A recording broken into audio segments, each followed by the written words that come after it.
ذکر کر رہے ہوتے ہیں. اور ذکر کس طرح ہے کہ اللہ تعالیٰ نے جب انسان ذکر کرتا ہے تو اس کے ذکر کے ساتھ حدیث سے پتہ چلتا ہے کہ ہر انسان کے دل کے 2 حصے ہوتے ہیں اور اس میں سے ایک حصے میں شیطان رہتا ہے اور دوسرے حصے میں فرشتہ رہتا ہے. اور جب انسان جب تک ذکر کرتا رہتا ہے ذکر الہی تب تک دل کے اس حصے سے شیطان بھاگ جاتا ہے. یعنی شیطان بھاگ جاتا ہے, اللہ قریب آ جاتا ہے اور شیطان بھاگ جاتا ہے. اور جب انسان ذکر الہی سے غفلت برتتا ہے تو شیطان اپنے اس حصے میں پلٹ کر واپس آتا ہے اور چونچ رکھ کے وسوسہ ڈال دیتا ہے. تو کیا ہوتا ہے جب انسان جب تک ذکر کرتا ہے وہ شیطان کے وسوسوں سے محفوظ بھی رہتا ہے. ساتھ ساتھ جو عمل کرتے ہیں تو ذکر الہی وہ عمل ہے جو تمام کی تمام عبادات کے اجر کو بڑھا دیتا ہے. کیسے؟ نبی صلی اللہ علیہ وسلم سے صحابہ کرام نے پوچھا یا رسول اللہ صلی اللہ علیہ وسلم ہم سبھی روزہ رکھتے ہیں, کس روزے دار کا اجر سب سے زیادہ ہوگا؟ تو آپ صلی اللہ علیہ وسلم نے فرمایا اس کا جو ذکر سب سے زیادہ کرے گا. پھر صحابہ نے پوچھا ہم سبھی حج کرتے ہیں یا کریں گے تو کس حجی کو حج اجر سب سے زیادہ ملے گا؟ تو آپ صلی اللہ علیہ وسلم نے فرمایا اس کو جو ذکر سب سے زیادہ کرے گا. اور اسی طرح سے جو عمل کریں گے اگر زبان ذکر الہی سے تر ہے اس عمل میں تو اجر کے کو بڑھا دینے کا سبب بن جاتا ہے. تو کیا ہے, کتنا فائدہ ہے ذکر الہی کا؟ یہ تو عمل کے اجر میں بڑھاوا ہو جاتا ہے, اللہ قریب آ جاتا ہے اور شیطان بھاگ جاتا ہے. ٹھیک ہے, کیونکہ اللہ کا ذکر سب سے بڑی چیز ہے. آپ صلی اللہ علیہ وسلم سے پوچھا گیا یا رسول اللہ صلی اللہ علیہ وسلم سب سے زیادہ افضل عمل کون سا ہے؟ مختلف مواقعوں پر پوچھا گیا تھا. تو ایک اور موقع پر جب پوچھا گیا کہ افضل عمل اس حال میں کہ تمہاری زبان پر ذکر الہی ہے. اگر ہر وقت زبان پہ ذکر الہی ہوگا تو موت کے وقت ہماری زبان پر بھی ذکر الہی جاری ہوگا.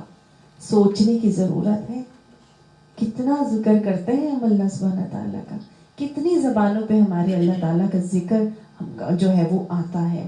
تبھی تو آپ صلی اللہ علیہ وسلم نے فرمایا تھا کہ 4 چیزیں جمع کرنے کے لائق ہیں. 4 چیزیں جمع کرو. جو مان رہا تھا نا, جو حکم آیا تھا کہ جب سونے چاندی جمع کرنے کو منع کیا گیا قرآن کی آیت میں, تو آپ صلی اللہ علیہ وسلم سے صحابہ کرام نے پوچھا کہ اب سونا چاندی تو ہم نے جمع نہیں کرنا, تو پھر ہم کیا جمع کریں؟ تو آپ صلی اللہ علیہ وسلم نے فرمایا 4 چیزیں جمع کرنے کے لائق ہیں. ذکر کرنے والی زبان, شکر کرنے والا دل, صبر کرنے والا جسم اور دین کے راستے میں مددگار ازواج. 4 ہی چیزیں جمع کرنی ہے. ذکر کرنے والا زبان اس میں بہت امپورٹنٹ, سب سے پہلا ہے ذکر کرنے والی زبان. اللہ تعالیٰ ہمیں ذاکرین میں شامل فرمائے, جنتیوں کی صفات میں ہے وَالذَّاكِرِينَ اللَّهَ كَثِيرًا وَالذَّاكِرَاتِ کہ یہ جنتی بہت کثرت سے ذکر کرنے والے ہوں گے. کتنی کثرت سے ذکر کریں؟ آپ صلی اللہ علیہ وسلم نے فرمایا ذکر ایسے کرو کہ لوگ تمہیں دیوانہ کہیں. دیوانی ہو گئی ہے تو پاگل ہی ہو گئی ہے, ہر وقت جو ہے بس کچھ نہ کچھ پڑھ ہی رہی ہوتی ہے. کیا ہوتا ہے ذکر؟ کیسے کیسے کر سکتے ہیں ہم اللہ کا ذکر؟ ذکر الہی کیسے کیسے کر سکتے ہیں؟ سب سے پہلے تو اللہ تعالیٰ نے قرآن پاک میں ہی فرما دیا کہ اقم الصلاۃ للذکر, نماز کو قائم کرو میرے ذکر کے لیے. اگر تم میرا ذکر کرنا چاہتے ہو تو نماز کو قائم کرنا شروع کر دو. تو گویا نماز کو قائم کرنا, نماز کا قیام اللہ کے ذکر کی ایک بہت ہی خوبصورت اور بہترین شکل ہے. ایک تو یہ ٹھیک ہے. دوسرا کیا ہے ذکر کا انداز اور طریقہ؟ قرآن پاک میں آتا ہے اِنَّا نَحْنُ نَزَّلْنَا الذِّكْرَ وَإِنَّا لَهُ لَحَافِظُونَ, بے شک ہم نے ہی اس ذکر کو نازل کیا ہے اور ہم ہی اس کی حفاظت کرنے والے. کون سا ذکر نازل کیا ہے؟ قرآن. تو اللہ نے قرآن کو قرآن پاک میں ذکر کہا ہے. یہ الذکر کیا ہے؟ قرآن پاک ہے. ٹھیک ہے. قرآن پاک میں 40 ٹائمز ذکر کا لفظ آیا ہے اور 20 معنوں میں استعمال ہوا ہے ذکر. قرآن پاک میں تجارت کو بھی ذکر کہا گیا ہے. تجارت کو ذکر کیسے کہیں گے؟ بزنس اللہ کا ذکر کیسے ہے؟ Very good. حلال طریقے سے کمائی جائے, جھوٹ سے پرہیز کیا جائے, اللہ کے بتائے ہوئے طریقے کے مطابق, نبی صلی اللہ علیہ وسلم کے سنت کے طریقے کے مطابق جب بزنس ڈیلنگز کی جائیں تو یہ کیا ہے؟ اللہ کا ذکر اور بہترین شکل. ٹھیک ہے. روزی کمانا حلال تو جو ہے نا, ایسے تاجر, سچی اور ایمانت دار تاجر تو انبیاء اور صدیقین اور شہداء کے صف میں کھڑے ہوں گے قیامت والے دن. اس کے علاوہ نماز کو اور عصر کی نماز کو بھی ذکر کہا گیا ہے. قرآن پاک میں جمعے کو بھی ذکر کہا گیا ہے, جمعے کی نماز کو. اس کے علاوہ کوئی نصیحت کرنے کو بھی ذکر کہا گیا ہے, کوئی شفاعت کرنے کو بھی ذکر کہا گیا ہے, اور کوئی عبرت حاصل کرنے کو بھی ذکر کہا گیا ہے. ٹھیک ہے. تو مختلف چیزوں میں آپ کو اس کے معنی قرآن پاک کے اندر ملیں گے. جو ذکر نہیں کرتا اس کے لیے کیا ہوگا پھر؟ جو ذکر نہیں کرتا, اللہ کے ذکر کو نہیں کرتا, تو حکم تو یہی دیا گیا ہے نا کہ کتنا ذکر کرو, ایسے کرو کہ لوگ تمہیں دیوانہ کہیں کہ پاگل ہی ہو گئی, ہر وقت نماز پڑھتی ہوتی, ہر وقت دیکھو تو قرآن لے کے بیٹھی ہوتی, ہر وقت جو ہے اس کی زبان پہ تسبیحات جاری ہوتی, ہر وقت ہی کوئی نہ کوئی اس کا جو ہے نا طریقہ اور کام جو ہے وہ ہمیں نظر آ رہا ہوتا ہے. یہ ہم کھانا پکا رہے ہیں, ہم ذکر کر رہے ہیں, آپ کی زبان پر ذکر الہی جاری ہو. کون کون سی صورت میں جاری ہو سکتا ہے زبان پر اور ذکر الہی؟ جن کو قرآن یاد ہے وہ قرآن شریف کی تلاوت کر سکتے ہیں, ہے نا. اس کے لیے ضروری نہیں ہے کہ آپ پاک ہی ہوں, پیریڈز بھی ہوں, پھر بھی آپ کی زبان تو پاک ہے, یاد چیزیں آپ پڑھ سکتے ہیں. اس کے علاوہ کچھ تسبیحات ہیں جن کو ذکر میں شامل کیا گیا ہے, اور وہ تسبیحات کون سی ہیں؟ افضل الذکر لا الہ الا اللہ. ٹھیک. سب سے افضل ذکر یہ ہے کہ لا الہ الا اللہ. ہم نے کتنی دفعہ دن میں لا الہ الا اللہ کی تسبیح پڑھتے ہیں؟ سب کا دل چاہتا ہے کہ موت کے وقت کلمہ طیبہ ہماری زبانوں پر جاری ہو جائے. زندگی میں کبھی لا الہ الا اللہ نہیں پڑھا, افضل ذکر ہونے کے باوجود بھی, سبحان اللہ, افضل ذکر ہونے کے باوجود بھی کیا لا الہ الا اللہ کی تسبیح ہم پڑھتے ہیں؟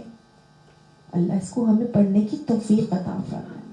دلی پڑھا کرے, افضل الذکر ہے, اللہ کا نام ہے. پھر آپ صلی اللہ علیہ وآلہ وسلم نے تیسرا کلمہ جو ہے وہ بتایا کہ سبحان اللہ والحمدللہ. آپ صلی اللہ علیہ وسلم کی حدیث آتی ہے کہ دنیا میں جتنی چیزیں ہیں ان پر جو سورج طلوع ہوتا ہے, اس دنیا میں جب سورج طلوع ہوتا ہے تو جتنی جو دنیا اور ما فیہا ہے, یعنی جو اس کے اندر ہے, اس پر جو سورج کی روشنی پڑتی ہے, مجھے ان سب سے زیادہ محبوب ہے کہ میں صرف ایک مرتبہ کہوں سبحان اللہ والحمدللہ ولا الہ الا اللہ واللہ اکبر. تو یہ تیسرا کلمہ, اور جس کے اندر شامل ہو جاتا ہے ولا حول ولا قوت الا باللہ العلی العظیم. تو ولا حول ولا قوت الا باللہ العلی العظیم کیا ہے؟ لا حول ولا قوت الا باللہ. آپ صلی اللہ علیہ وسلم کی حدیث سے پتہ چلتا ہے کہ جنت کے خزانوں میں سے یہ خزانہ ہے, ہمیں احساس ہی نہیں ہوتا. آپ کو معلوم ہے جو لا حول ولا قوت الا باللہ پڑھتا ہے یا اس تسبیح کو جاری کرتا ہے, اس کی ساری جنت کا خزانہ اگر آپ کے پاس آ جائے گا تو آپ کو رہ کیا جاتا ہے؟ پورا کر لیں, سب کچھ آ جاتا ہے, لا الہ الا اللہ بھی آ جاتا ہے اس کے اندر. تیسرے کلمے کی تسبیح پڑھ لیں تو انشاءاللہ آپ کے اندر ساری چیزیں آ جاتی ہیں. یہ تو جنت کے کلمات ہیں, سبحان اللہ والحمدللہ اللہ اکبر, یہ تو جنت کے پودے ہیں. اور ساتھ لا حول ولا قوت جنت کا خزانہ ہے اور افضل ذکر لا الہ الا اللہ ہے. تو تیسرے کلمے کی تسبیح تو بہترین تسبیح ہے, اس کو ضرور اپنی تسبیحات کے اندر شامل کرنا ہے. اس کے علاوہ ذکر کی شکل ہے, بہت خوبصورت شکل ہے, اور وہ ہے درود شریف کو پڑھنا. آپ صلی اللہ علیہ وآلہ وسلم سے صحابی نے پوچھا تھا, یا رسول اللہ صلی اللہ علیہ وسلم اپنی دعا کا کتنا حصہ درود شریف پڑھا کروں؟ آپ صلی اللہ علیہ وسلم نے فرمایا جتنا پڑھ لو تمہارے لیے کافی ہے, تو تمہارے لیے اچھا ہے. تو انہوں نے کہا کہ اچھا ٹھیک ہے, میں پھر اپنی دعا کا جو ہے وہ 1/3 حصہ درود شریف پڑھ لیتا ہوں. آپ نے فرمایا اس سے زیادہ کر لو تو زیادہ اچھا ہے. اس نے کہا کہ اچھا ٹھیک ہے, پھر میں ایسا کرتا ہوں کہ آدھا حصہ درود شریف پڑھ لیتا ہوں اور آدھے حصے میں دعا مانگ لوں گا. یعنی جتنا ٹائم میں نے دعا کو دینا ہے, لیٹ سپوز 10 منٹ کی دعا مانگنی ہے تو 5 منٹ درود شریف پڑھ لیتا ہوں, 5 منٹ دعا مانگ لوں. آپ صلی اللہ علیہ وسلم نے اس سے زیادہ کر لو تو تمہارے لیے اچھا ہے. پھر انہوں نے کہا کہ اچھا میں اب 2/3 حصہ جو ہے وہ درود شریف پڑھ لیتا ہوں اور پھر باقی حصہ دعا مانگ لوں گا. یعنی ایک آدھ جو مانگنی ہوگی تو آپ صلی اللہ علیہ وسلم نے فرمایا اس سے زیادہ کر لو تو تمہارے لیے اچھا ہے. وہ کہنے لگے یا رسول اللہ, مطلب 2/3 اب درود شریف پڑھے اور 1/3 ہم نے دل میں جو آ رہی ہے مانگنی ہے, آپ صلی اللہ علیہ وسلم نے فرمایا زیادہ کر لو تو اچھا ہے. تو کہنے لگے اچھا یا رسول اللہ صلی اللہ علیہ وسلم اب تو پھر سارا ہی وقت دعا کا میں درود شریف پڑھوں گا. تو آپ صلی اللہ علیہ وسلم نے فرمایا یہ تمہاری ساری ضرورتوں اور حاجتوں کو کافی ہو جائے گا.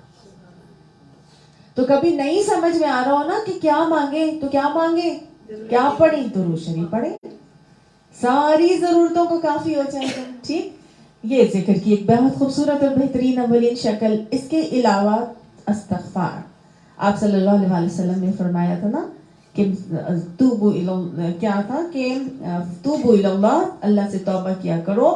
فإن أتوب إلى الله لكل يوم 100 مرة, کہ میں ہر روز اللہ سبحانہ تعالیٰ سے 100 مرتبہ توبہ کرتا ہوں. تو نبی صلی اللہ علیہ وسلم 100 مرتبہ توبہ کر رہے ہیں, استغفار کر رہے ہیں, تو ہم کیوں نہ کریں. تو استغفار کی تسبیح کو بھی اپنی زبانوں پہ چلتے پھرتے اٹھتے بیٹھتے ہمیں ذکر کرنا ہے. آپ صلی اللہ علیہ وسلم نے فرمایا تھا جو شخص استغفار کو اپنے لیے لازم کر لے گا, اللہ تعالیٰ مشکلات سے نکلنے کا راستہ اس کے لیے آسان کر دے گا اور اس کو وہاں سے رزق دے گا جہاں سے اس کا گمان بھی نہیں ہوگا. تو یہ تو ذکر کا تو فائدہ ہی ہم کو ہے, سارے کا سارا فائدہ ہی ہم کو ہے. پھر بھی اگر ہم اٹھتے بیٹھتے ہیں ہم ذکر نہ کریں, لوگ کہتے ہیں چلو ٹھیک ہے اب نماز کے بعد کے مصنون اذکار ہیں وہ پڑھ لیتی ہوں, صبح شام کے اذکار ہیں وہ بھی ذکر ہیں وہ بھی کر لیتی ہوں, چلو وہ بھی پڑھ لیا, قرآن بھی تھوڑا سا پڑھ لیا. اب کیا میں ہر وقت اٹھتے بیٹھتے یہ چیز کروں؟ ذکر تو ایسے ہی کرنا ہے کہ لوگ دیوانہ کہیں.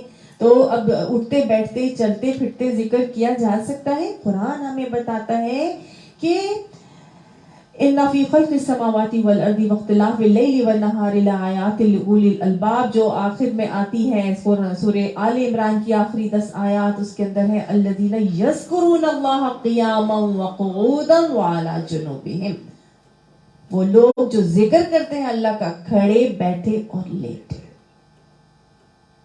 وَيَتَفَكَّرُونَ, اور وہ پھر تفکر کرتے ہیں کہ جو اللہ تعالیٰ نے تخلیق کیا ہے دنیا کے اندر. تو کیا کرنا ہے؟ کھڑے بیٹھے لیٹے ہر حال میں اللہ کا ذکر. باتھ روم میں جا کے بھی اللہ کا ذکر کرنا ہے, دعا پڑھ کے جانا ہے. اور پھر کیا کرنا ہے؟ 5 منٹ بعد باتھ روم سے نکلے تو زندگی کے 5 منٹ ضائع ہو گئے. اب کیا پڑھتے رہو, وہ لوگ کہہ رہی ہیں کیا پڑھتے رہو.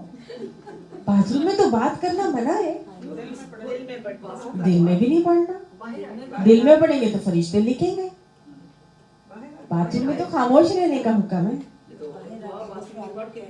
دعا پڑھ کے چلے گئے, چلو وہ تو سنت کا عمل ہے, سنت کی مصنون دعا پڑھ کے باتھ روم میں چلے گئے.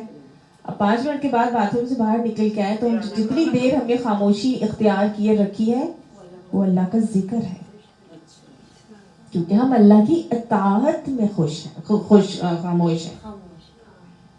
ہم اللہ کی اطاعت